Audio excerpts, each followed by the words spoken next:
Yaşlarımdan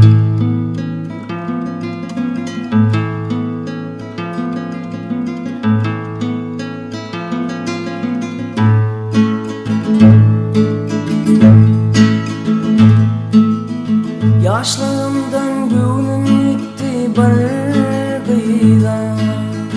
Ağalar şorluydu tüyen min tüyen.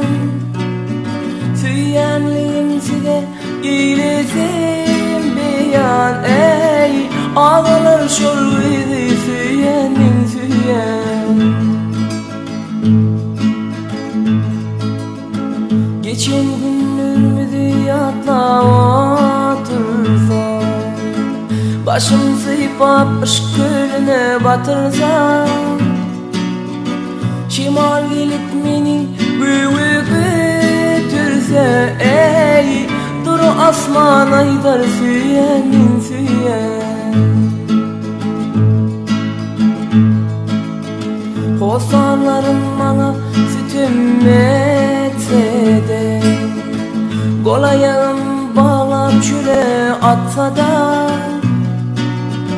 umutlarım yere sümüp gitse de, ey ağır çöller aydar süyenin süyen.